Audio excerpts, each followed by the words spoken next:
तो आज हम लोग पढ़ने वाले हैं वो क्या है, एंगुलर एक्सेलरेशन। जैसे हम लीनियर मोशन में सिंपल एक्सेलरेशन पढ़ते हैं, वैसे ही एंगुलर एक्सेलरेशन हम एंगुलर एक्सेलरेशन पढ़ते हैं। मतलब जो सर्कुलर मोशन होता है उसमें हम एंगुलर एक्सेलरेशन पढ़ते हैं और लीनियर वाले में हम सिर्फ एक्सेलरेशन पढ़ते हैं। सिंपल सी कहानी। अब देखो, कोई बॉडी हमेशा कांस्टेंट स्पीड से तो नहीं चलेगी, उसमें कुछ कांस्टेंट एंगुलर वेलोसिटी से नहीं चलेगी, कुछ ना कुछ उसमें चेंज आएगा। जैसे ही चेंज आएगा, जैसे ही वेलोसिटी में चेंज आना स्टार्ट हो जाए तो समझ लो एक्सेलरेशन आना स्टार्ट हो गया है। हमने कल बताया था कि दो प्रकार के मोशन होते हैं, या फिर लीनियर होगा, कर्व होगा। कर्व में हमें सिंपल सा पढ़ना है, वो भी सर्कुलर वाला। तो सर्कुलर वाला बहुत सिंपल सा अपन को पढ़ते हैं। अब देखो, अगर मैं तुम्हें बताना स्टार्ट करूँ तो बताना हमें क्या स्टार्ट करना है कि जैसे तुम्हारे में जैसे एक्सेलरेशन हम लोग सिंपल सा पढ़ते थे। क्या पढ़ते थे? सिंपल सा एक्सेलरेशन पढ़ते थे लीनियर मोशन में। तो उसमें हम क्या पढ़ते थे कि A equal to D B upon D T कि rate of change of velocity with respect to time is known as acceleration. ऐसे ही अब यहाँ एंगुलर एक्सेलरेशन आता है, वो आता है सर्कुलर मोशन में। तो हमें पढ़ना है कि इसके लिए एंगुलर एक्सेलरेशन की। देखो, इनके फॉर्मूले याद रखना बहुत ही सिंपल है और ज़्यादा कोई कठिन नहीं है। लेकिन जो चीज़ बहुत सिंपल होती है उसे समझना उतना ही कठिन होता है। जैसे 11th क्लास में दो फार्मूले हैं, KVL एंड KCL। जितनी सिंपल सी उनकी डेफिनेशन, उतने ही उनके कठिन क्वेश्चन होते हैं। अगर आप कंफर्ट जोन में हो तो आप कुछ भी अचीव नहीं कर सकते हो। अगर जो चीज़ आपको आसान लगे तो समझ लेना उसमें प्रोबेबिलिटी हो जाती है कम आपकी सक्सेस होने की। जहां आप डेंजर जोन में हो, जहां आपको डर लगा रहे, उस सब्जेक्ट को आप बहुत अच्छे से और बहुत ज़्यादा नंबर स्कोर करते हो। तुम लोग अगर होश होगा कि 10th क्लास में जिस सब्जेक्ट में सबसे ज़्यादा डर लगता होगा, बोर्ड में सबसे अच्छे नंबर उसी में आए होंगे। तो अगर हम क्या करते हैं कि एंगुलर एक्सेलरेशन, इसका कुछ नहीं है, देखो डेफिनेशन लिखवाई दी रही है। The time rate of change of angular velocity of particle is called its angular acceleration. जैसे देखो, एंगुलर वेलोसिटी है, उसमें जो चेंज आता है, ऐसे बोल सकते हैं rate of change of angular velocity with respect to time is known as angular acceleration. इसका सिंपल सा फॉर्मूला है। अब देखो, एंगुलर वेलोसिटी क्या है? वेक्टर क्वांटिटी है। उसका डायरेक्शन जैसे अगर एंटी क्लॉकवाइज तो अपवर्ड होता है, अगर क्लॉकवाइज हो तो डाउनवर्ड होता है। ऐसे ही एंगुलर एक्सेलरेशन जो होता है उसका भी वो भी वेक्टर क्वांटिटी है, उसका भी कुछ ना कुछ डायरेक्शन होता है। सबसे पहले हम इसका क्या रखते हैं कि फॉर्मूला हम देख लेते हैं। हमने क्या कहा, इसको देखो ए से करते हैं तो इसको करते हैं अल्फ़ा से। किससे करते हैं? अल्फ़ा से। ये लगा दो है। तो इसका होता है del omega upon del t. जैसे इसमें जो फॉर्मूला होता था वो क्या होता था? Del b upon del t. तो इतना समझ लो कि इस वेलोसिटी को इसने ओमेगा से, मतलब डब्लू से, जैसे तुम लोग बोलते हो, उसे रिप्रेजेंट मतलब चेंज कर दिया है। अगर इसका हम क्या देखना चाहें कि इंस्टेंटेनियस अगर देखना चाहें तो क्या निकलेगा? वो निकलेगा alpha equal to limit delta t tends to 0 del omega upon del t. जब इसको करते हैं तो आ जाएगा d omega upon D t. अगर जिस वाले को ए वाला लीनियर एक्सेलरेशन समझ में आता है तो उसको ये वाले फॉर्मूले आसानी से समझ में आ जाएंगे। अब इसकी अगर तुम्हें यूनिट बनानी है तो यूनिट निकालना कोई भी कठिन काम नहीं होता है।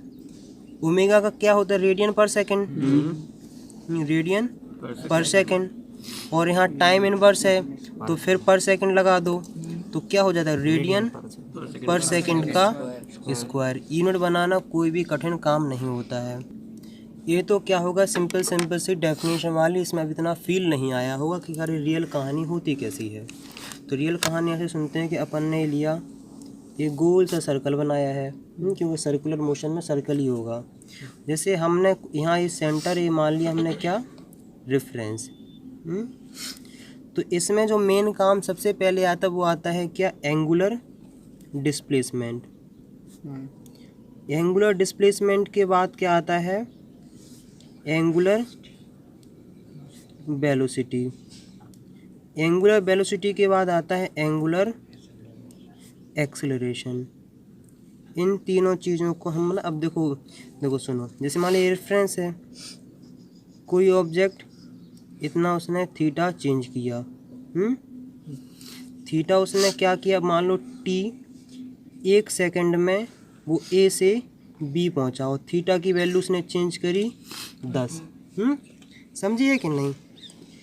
और पहले सेकंड में, दूसरे सेकंड में जो पहुंचा है वो पहुंचा कहाँ, टी इक्वल टू मतलब दूसरे सेकंड में पहुंचा है कि मतलब यहाँ 1 सेकंड हुआ, वैसे मान लो 10:10 पे उसने स्टार्ट किया, तो वो यहाँ था, जैसे ही 10:10 और 1 सेकंड हुआ तो आ गया यहाँ, जैसे ही 2 हुआ यहाँ आ गया है, 3 हुआ यहाँ आ गया है, 4 हुआ यहाँ आ गया, ऐसे ऐसे बढ़ते जाए।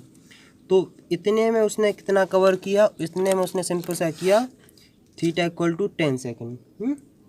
जब यहाँ से बी से सी पॉइंट पे गया तो उसने थीटा इक्वल टू कितना कर दिया है, 15। मतलब टाइम इंटरवल दोनों का 1 ही था, लेकिन इसमें इतने ज़्यादा थीटा कवर कर लिया कि नहीं। थीटा में ज़्यादा तुम्हें विजुलाइज नहीं होगा, तो इतना समझ लो कि इसने ये वाला आर्क ज़्यादा कवर किया है। ये समझ लो कि B C is greater than A B, और लेकिन दोनों में टाइम क्या है, सेम है। इसका मतलब है कि इसने यहाँ कुछ ना कुछ स्पीड अप किया होगा, मतलब यहाँ तो कुछ ना कुछ स्पीड मतलब वेलोसिटी कुछ ना कुछ चेंज हुई होगी। अब जैसे मान लो ये थीटा 1 है, थीटा 2 है, ये थीटा, जब यहाँ से यहाँ पहुँचा तो थीटा की वैल्यू कितनी हो गई है, 30 मान लो, तुम्हारी कहने भी माननी है। फिर यहाँ से यहाँ गया तो थीटा उसने कितना चेंज कर दिया, वहाँ कर दिया 40। तो इसका मतलब तुम देखोगे कि हर एक सेकंड में थीटा की वैल्यू चेंज हो रही है। थीटा की वैल्यू चेंज होना ही क्या है कि वेलोसिटी चेंज हो रही है। और अगर यहाँ थीटा की वैल्यू क्या हो रही है, चेंज होती हुई तुम्हें दिख रही है, इसका मतलब क्या है कि वेलोसिटी इंक्रीज हो रही है। तो इसका मतलब यहाँ एक्सेलरेशन हो रहा है। अगर यहाँ भी अगर फिर भी विजुलाइज नहीं हो पा रहा, सिंपल सा समझाते हैं। जैसे ये क्या होता है, लीनियर मोशन। ये पहला, ये देखो फर्स्ट सेकंड में वो चला कितना, फर्स्ट सेकंड में चला 10 मीटर। पहले सेकंड में, दूसरे सेकंड में पहुंचा, वो उसने इतना कवर किया, कितना कवर किया उसने किया 15। फिर वो अगले पे चला, तो फिर उसने कितना किया है, फिर उसने किया 30। इसका मतलब इस इनिशियल पॉइंट से यहाँ तक की डिस्टेंस कितनी हो गई है, देखो 40 और 55। और जब यहाँ से लेके यहाँ तक चला इस पॉइंट के बीच में, तो इस पॉइंट में उसने कितना कर लिया, उसने कर लिया 40 यहाँ मीटर। लेकिन हमेशा याद रखना है थीटा और मीटर दोनों अलग अलग, तो हम बता रहे हैं तुम्हें थोड़ा विजुलाइज होना चाहिए। देखो पहले सेकंड में उसने 10 मीटर चला, दूसरे में उसने 15 चला, तीसरे में उसने 30 चला, और चौथे में उसने 40 चला। इसका मतलब है कि स्पीड अप की जा रही है। अगर कहानी ऐसी होती कि पहले में 10 चला, दूसरे में 10 चला, तीसरे में 10 चला और सब में 10-10 चलते जाए, तो इसका मतलब है कांस्टेंट स्पीड से चला जा रहा है। लेकिन यहाँ भी अगर देखा, अगर देखो ये वाला भी 10 होता, ये वाला भी 10 होता, ये वाला भी 10 होता, ये वाला भी 10 होता, इसका मतलब क्या है कि कांस्टेंट एंगुलर वेलोसिटी से मूवमेंट कर रहा है। लेकिन यहाँ तो नहीं हो रहा, जैसे थीटा चेंज होता जा रहा है, इसका मतलब वो भी एक्सेलरेट करता जा रहा है। इसका डायरेक्शन वही होगा जो एंगुलर वेलोसिटी का मतलब, अगर जैसे मतलब एंटी क्लॉकवाइज मूवमेंट कर रहा तो अपवर्ड होगा, और क्लॉकवाइज होगा तो डाउनवर्ड होगा। अब हम अगले पॉइंट पे बढ़ते हुए देखते हैं कि क्या है। जैसे लीनियर मोशन में देखो, लीनियर मोशन में जैसे देखो यहाँ डिस्टेंस होता है, यहाँ डिस्प्लेसमेंट होता है, यहाँ एंगुलर डिस्प्लेसमेंट होता है। क्या होता है, एंगुलर डिस्प्लेसमेंट। यहाँ वेलोसिटी होती है, यहाँ एंगुलर वेलोसिटी होती है, यहाँ एक्सेलरेशन होता है, यहाँ होता है एंगुलर एक्सेलरेशन। अब तुम्हें बहुत सिंपल सी कहानी बताते हैं कि इसको ऐसे रिप्रेजेंट करते हैं, इसको थीटा से करते हैं, इसको वी से करते हैं, इसे ओमेगा से करते हैं, इसे ए से करते हैं, इसे अल्फ़ा से करते हैं।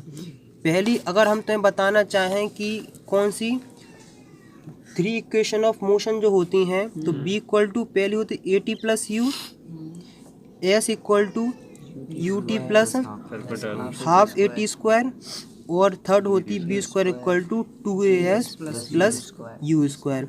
तो मैं सिंपल सा कुछ नहीं करना है, सारी वैल्यू कर देनी है चेंज। और इतना याद रखना, टाइम तो हमेशा दोनों में भी सेम रहता है, टाइम तो टाइम ही रहेगा, वो टी उसको कोई तुम्हें टेंशन लेने वाली बात नहीं है। जहाँ बी है तो वहाँ रख दो ओमेगा, मतलब फाइनल एंगुलर वेलोसिटी। जहाँ ए है वहाँ अल्फ़ा, टी की जगह टी रख दो, और जहाँ यू है वहाँ रख दो नॉट। इसका मतलब होता है इनिशियल एंगुलर वेलोसिटी। इतना चीज़ समझ में आ गया तुम्हें कि नहीं? अब जैसे यहाँ एस है वहाँ थीटा रख दो, यू है omega naught T half 1/2 alpha T square. जहाँ बी है omega square 2 alpha theta plus omega naught का स्क्वायर। अभी भी तुम लोगों को क्या थोड़ी दिक्कत आ रही होगी विजुलाइज करने में? वैसे इसका 7th चैप्टर में बहुत पूरा क्लियर हो जाएगा, लेकिन अभी भी थोड़ा एंगुलर एक्सेलरेशन का मतलब समझते हैं। जैसे मान लो ये तुम्हारा ये क्या है, ये पेन है, क्या है ये? सिंपल सा पेन है। तो अगर तुम देखना इसकी जो तुम कैप खोलोगे और एंटी क्लॉक में क्या करोगे, मूवमेंट करोगे। क्या करोगे? एंटी क्लॉक में इसका जैसे मूवमेंट करोगे तो जो ऊपर का ये है ना, ऊपर ये तुम्हें ऊपर उठते हुए दिखाई देगा। तो आखिरकार यही बताता है कि अगर तुम एंगुलर एंटी क्लॉकवाइज मूवमेंट करोगे ना, तो ये चीज़ देखना तुम्हें अपवर्ड दिखाई देगी। और तुम्हें ये पता है कि जब भी कोई चीज़ इसमें मूवमेंट करती है एंटी क्लॉकवाइज में, तो उसकी एंगुलर वेलोसिटी का डायरेक्शन अपवर्ड होता है, और एंगुलर एक्सेलरेशन का भी डायरेक्शन अपवर्ड ही होता है। इतनी सी सिंपल सी बात समझ में है। कुछ चीज़ें स्टार्टिंग में विजुलाइज नहीं होती हैं, लेकिन जब तुम 7th चैप्टर अच्छे से पढ़ोगे रोटेशनल, तब उसमें बहुत सारी तुम्हारी चीज़ क्लियर होती जाएंगी। अभी सिंपल से हम क्या पढ़ रहे हैं, सर्कुलर मोशन। तो सर्कुलर मोशन में हम इतना ज़्यादा अभी टेंशन नहीं लेने वाली। इतना है कि पहली बार तुम्हारे सामने इंट्रोड्यूस कराया गया कि आखिरकार सर्कुलर मोशन होता है क्या, एंगुलर एक्सेलरेशन क्या होता है, फलाना ढिकाना बाकी चीज़ क्या होती हैं, इतना जान लो बस।